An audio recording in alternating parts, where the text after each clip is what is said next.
Hi students, welcome back to my channel. இந்த வீடியோவில் என்ன பார்க்க போகிறோம் அப்படின்னா 12ஆம் வகுப்பு கணக்கு பதிவியல் அதில் இருக்க பாடம் 4ல் இருக்க பயிற்சி கணக்குகள் பார்த்துட்ருக்கோம். வாங்க வீடியோக்குள்ளே போகலாம். ஸோ ஆல்ரெடி 4th சம் வரை பார்த்தோம். நெக்ஸ்ட்டு நம்ம பார்க்க போகிறது 5th சம். ஓகே, பயிற்சி எண் 5. ஸோ கூட்டாண்மை அடிப்படையில் நடத்தப்படும் ஒரு வணிகத்தின் விவரங்கள் பின்வருமாறு. ஸோ ஈட்டிய லாபங்கள் கொடுத்துருக்காங்க. 2016க்குரிய லாபம், 17ஆம் ஆண்டுக்குரிய லாபம், 18ஆம் ஆண்டுக்குரிய லாபம் கொடுத்துருக்காங்க. ஸோ பாருங்கள், 2016ஆம் ஆண்டு லாபத்தில் திரும்ப நிகழா வருமானம் 2500 சேர்ந்துள்ளது. ஸோ என்ன பண்ணோம், போன சம்மில் 45,000 திரும்ப நிகழா வருமானம் இருந்ததை கழிச்சோம். அதே மாதிரி அந்த வருஷத்தில் திரும்ப நிகழா வருமானத்தை மைனஸ் பண்ண போகிறோம். நெக்ஸ்ட்டு பாருங்கள், சரக்கிருப்பு தீயினால் சேதமடைந்தது. 2017ஆம் ஆண்டு லாபத்தில் 3,500 ரூபாய் குறைக்கப்பட்டது. ஸோ என்ன பண்ணியிருக்காங்கன்னா, தீயால் பொருள் நாசமாயிட்டிருக்கு. ஸோ 3,500 ரூபாய் அதை என்ன பண்ணிட்டாங்கன்னா கழிச்சு காமிச்சிருக்காங்க. ஸோ அதை என்ன மாதிரி போடலாம் அப்படின்றது பார்க்குறாங்க.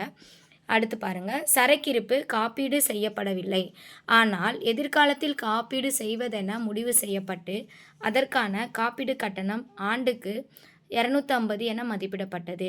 ஸோ 3 ஆண்டுகள் சராசரி லாபத்தில் 2 ஆண்டுகள் கொள்முதல் என்ற அடிப்படையில் நற்பெயர் மதிப்பினை கணக்கிடவும் அப்படின்னு கேட்டிருக்காங்க. ஸோ வாங்க சம் எப்படி போடுறதுன்னு பார்க்கலாம்.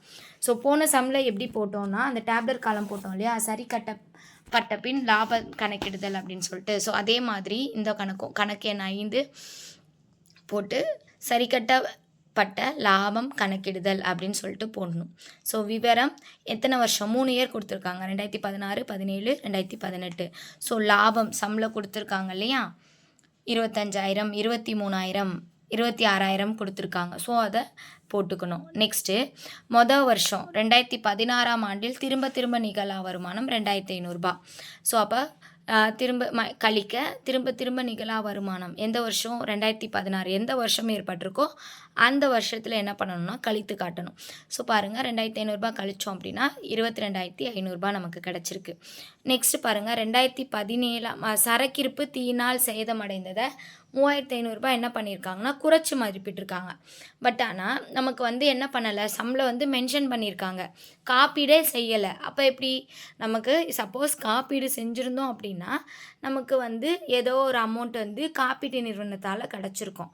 நம்ம என்ன பண்ணலைன்னா காப்பீடே செய்யலை அப்படின்னும் போது நமக்கு என்ன கிடச்சிருக்கோன்னா, அப்போ அந்த இது கழிச்சு காட்டக்கூடாது. அப்போ அதை என்ன பண்ணிக்கணும்னா ஆட் பண்ணிக்கணும். எந்த வருஷம், 2017ஆம் ஆண்டில் தீயினால் ஏற்பட்ட சேதம் அப்படின்னு போட்டு கூட்டணும், ப்ளஸ் சிம்பிள் போடணும், கூட்டணும். சரியா, 3,500 ரூபாய் கூட்டிகிட்டு போட்டுக்கணும். அவ்வளோதான். ஸோ 2018ஆம் ஆண்டில் எந்த இது அட்ஜஸ்ட்மெண்ட்டும் கிடையாது. ஸோ அப்போ அதில் இருக்க லாபத்தை அப்படியே எடுத்து எழுதிடணும்.